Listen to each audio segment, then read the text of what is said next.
The global outbreak of coronavirus has raised concerns regarding the impact on regional and national food supply chains. Although COVID-19 is a health issue, its effects are being felt in other sectors of the economy such as security, business, food supply, and livelihoods. The agricultural sector has been negatively affected in the key areas of food production and the supply chain for nutrient-rich foods. Deteriorating diets lead to poor nutrition, which in turn weakens the immune system and can jeopardize the body's ability to fight a COVID-19 infection. In response, the government of Kenya, through the Ministry of Agriculture, Livestock, Fisheries and Cooperatives, has developed measures to keep the agricultural sector and supply chain running smoothly. The Agri-Nutrition Department of the ministry has been working closely with the Ministry of Health and other stakeholders to sensitize Kenyans on the integral role of nutrition in the fight against the pandemic. This is being done through the 1 Million Kitchen Gardens project that targets 1 million vulnerable households in rural and urban areas.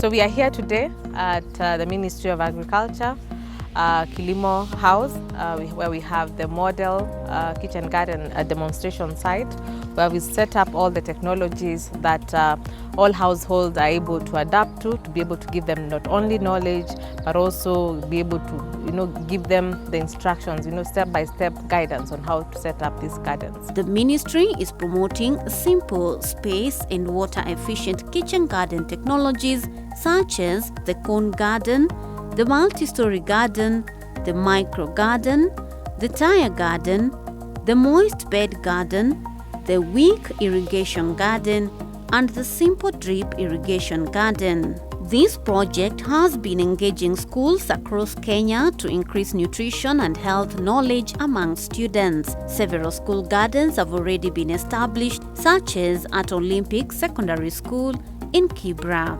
Here in the school, the students are learning about agriculture through this farming, and we have what we call 4K club, and some students are doing agriculture as their exam in the Form 4s. Olympic Secondary School also acts as a demonstration site for the surrounding community. With the scarcity of the space in Kibra, the surrounding people or the community from the Kibra, they come here in the school. We show them where they are taught how they can use a smaller space to get something to eat. Adrian Odhiambo, a Form 1 student at Olympic Secondary School, has greatly benefited from this initiative. He has not only learned how to grow vegetables, but also earns a few coins from working at the school's kitchen garden. Despite schools having closed down due to the COVID-19 pandemic, Adrian has been busy growing vegetables, fruits and spices. Niliamua na hii corona siwezi kaa nyumbani tunakaa natembea tu. Kwa na hii kazi ndio nasoma nafanya kazi hapa, hata kama nimelipwa kidogo, naona vitabu na andika notes. My friends are just making a call for me. Nende nicheze game. Nilisema game, there is time for playing and time for keeping busy. Adrian is calling on other young people to take interest in agriculture. Wasidharau hii kazi sana. Hii kazi ni mzuri. Hata nyumbani nilikuwa nimeweka kuku, niko na kuku shamba. Hizo saa hii wananipigia masukuma zile mboga ziko kubwa wanauza. The Ministry of Agriculture has helped us because I've got a more knowledge of which I've taken to our country in my Kisi land. So it is through the Ministry of Agriculture which gave me the knowledge, and the knowledge I saw it better to take it to our country. Food insecurity is not only impacted by the quantity of food, but also the quality of food. Through kitchen gardening, one is able to grow organic food that is free from synthetic chemicals or preservatives. Sylvia, a resident of Ndeya, has been producing organic food for her family and also sells the surplus to her friends in the city. What drove me to actually start farming was my children. I wanted to be able to grow safe, nutritious food for them. So I started on half an acre and I started growing all the food that we're eating at home. And what had happened was that I told myself, I'll never go to the market again. If I have half an acre, I can grow all the food that I require for my home. But I found on half an acre, I actually had more than enough. And that's when I decided to start a business. And the business is called Sylvia's Basket. And I was selling food to my friends. Once a week, I would go around the farm and just pick the excesses of what I had, put it in baskets, and take it to my friends in the city. Simon Bogwa, a resident of Kitengela in Kajiado County, is also growing organic food using the hydroponic system of farming. We started now growing some hydroponic vegetables just for our own consumption. So we started with spinach, lettuce, collard greens, kales, coriander. Then we went into tomatoes, we went into strawberries. So as you can see behind me now is our kitchen garden here in Kitengela. This area is semi-arid. Water is scarce and it's not a luxury. So the little water that you get will be saline. Mostly it will be quite saline, salty, and also it is in short supply. Hydroponic systems use nutrient-enriched water instead of soil. Thus, there are few problems with pests, weeds, and soil-borne diseases. We decided to do it within the compound so that we could keep ourselves busy, watch them grow, and also have a traceable source of food. It's not grown using sewage water or water that is not clean. The only guarantee that we can give our population on food safety is only being able to grow your own food. That is the only sure guaranteed way of you're eating the right food, the safe food. And not only safe food, but also food that you've seen the processes of how it has been grown, you know the sources of your water, and such kind of a production guidance. To improve diets, the State Department for Livestock is promoting the rearing of small livestock on small spaces in rural and peri-urban areas. Poultry, rabbits, and small ruminants such as goats and sheep can significantly contribute to dietary diversity and nutritional outcomes through home consumption and income generation. Children and the youth also enjoy being involved in the raising of small livestock enterprises and serve as a learning point for them. Kitchen garden, most people tend to imagine that it's only vegetables. Kitchen garden is not complete if it doesn't have any livestock or even other small fruit tree here and there. So the ideal animals in the kitchen garden are the small animals, where we have the dairy goat, we have the chicken, indigenous, or you can even have a few layers or broilers.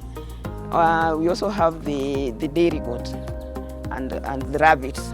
They give birth very fast, they don't require a lot, and you can even feed them from just what you have on your farm residues, even kitchen waste can feed chicken, and you get your eggs and the eggs, the milk, and the meat. Rabbits are a great source of highly nutritious white meat. They require minimal investment and space. Other important products from rabbits include fertilizer from urine and droppings. Rabbit urine contains nutrients such as nitrogen, phosphorus, and potassium needed for healthy crop growth. We have the National Rabbit Breeding and Training Institute in Ngong that we are using it for breeding the rabbits that we supply to farmers. We also have other 4 stations that multiply the rabbits. We have one in Kimose, which is in Baringo County. We have another one in Meru, in Marimba Farm. Then we have another one in Matuga, in Kwale County. And these are our stations that we are multiplying the rabbits to supply to the farmers. We also import rabbits to beef up our breeding materials to improve and minimize inbreeding in the country. The ministry is working together with the National Rabbit Breeding and Training Institute in Ngong to promote the production of rabbits and provision of rabbit production information to interested farmers. Over the years of the research, we have been able to come up with 6 kind of rabbit that can be used for commercial rabbit rearing. And these are namely New Zealand white, Chinchilla, California white, Flemish giant, checkered giant, and the Dutch breeds. Those are the rabbit breeds that we keep around and that have been researched and found to be commercially viable to be used by our farmers. David Mwangi is one of the farmers who have embraced this initiative after receiving training on rabbit production. I went for training. First of all, I had the National Rabbit and Training Center do offer trainings every so often in a year. So I registered for one in December 2018. We went there for 3 days, so I saw how they make their cages. And you will see back where I have some 22 cages that were metallic that I started with. So when it comes to rabbit, I say it's a scale-insensitive business, which I would encourage anyone to do. I came to know about rabbit farming, which I really appreciate. I can practice my nursing and come back and feed the rabbits. It's only 1 hour for all these cages, even less than an hour for us to feed them.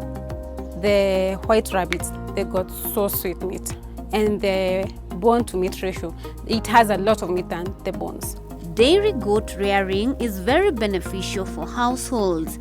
A goat is a renewable provider of milk, manure, and fiber, and also provides meat and hide. Dairy goats are bred for milk production, and more people are turning to goat milk due to increased awareness of its qualities. Bernard Karari, who is a resident of Kayole, is a dairy goat farmer. Despite having a small space, he has managed to keep at least 3 dairy goats that provide him with nutritious milk for home consumption and for sale. I decided to get into do the dairy goat farming here as a source of income, as a side hustle. I'm a community health assistant, and after doing a research, I decided to cash on the demand for goat milk in particular. It's in great demand. After talking to other dairy goat farmers, they recommended the Alpine, German Alpine, which is a good producer of milk. Joyce Wanjiko, or Mama Jimmy, is also a happy dairy goat farmer. Her family enjoys a daily supply of fresh, nutritious goat milk. Nilionelea ikiwa kitu mzuri sana, juu ukiwa huku nyumbani hauna shamba. Sasa nikaonelea kwamba juu mimi ni mfanyi kazi wa biashara ya hii sukuma ya soko, hiyo majani yenye natumia na iletea, juu hiyo busi si haikuli chakula mingi. Rearing of chicken is highly suitable for vulnerable households. Products from chicken improve nutrition security by providing high-quality animal protein in form of eggs and meat. The State Department of Livestock is therefore enhancing the supply of day-old and month-old improved kienyeji chicks to farmers. Caro is doing the breeding of the improved indigenous chicken, and the ministry is establishing 2 hatcheries. One is almost complete in Marimanti, that is Tharaka Nithi County. Very soon we are going to start production of day-old chicks, which we are going to sell to the farmers to increase the production. Joseph Kamau is a kienyeji chicken farmer. After retiring from the University of Nairobi 10 years ago, he managed to acquire a small piece of land in Ngong town on which he rears kienyeji chicken for home consumption and for sale. Kwangu mimi nina bahati, nina pahali kidogo nimefungia kuku wangu, na sio kidogo vile, naweza kuextend ndio, sababu nina hiyo idea ya kuzi multiply. Ukiweza kama mkulima uweze kubreed zako, inakuwa na manufaa ama unakuwa na faida. Although COVID-19 does not affect fish, the fisheries sector has been subject to indirect impacts of the pandemic. To enhance food security and nutrition, the State Department for Fisheries, Aquaculture and Blue Economy is promoting the aquaponics technology to ensure there's a steady supply of fish. So you'll find that these kind of innovations, where we have the simple technology such as aquaponics, you're able to grow not only a vegetable but also you're able to grow fish, where you have the excretions from the fish kind of production acting as a source of nutrition for the vegetables in terms of manure for them to be able to grow in. This project is being implemented in currently 35 schools.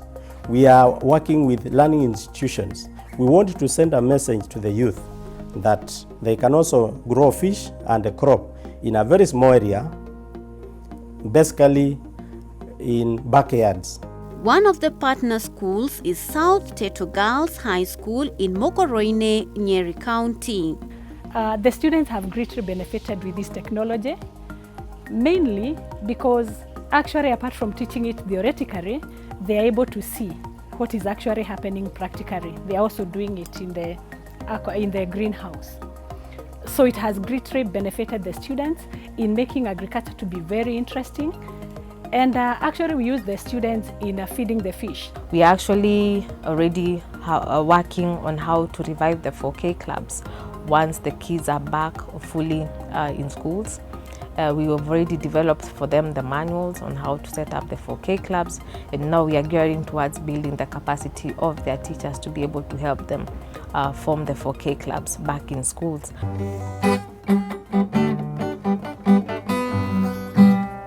Professor Gideon Nyamasio, a retired lecturer at the Nairobi University, has been carrying out a research on urban fish farming at his home in Buruburu.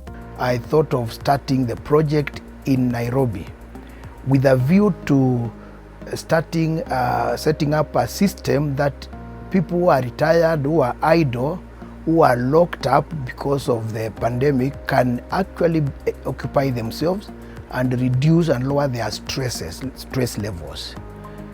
The project is entitled Development of a Sustainable Water Fish Farming Technology in Urban Area. It is called Sustainable Urban Odorless Fish Pond. Despite having a small front yard, Professor Gideon has managed to utilize the space available to set up an aquaponic system. He has also been sharing this knowledge to students and other urban dwellers. Space isn't going to increase.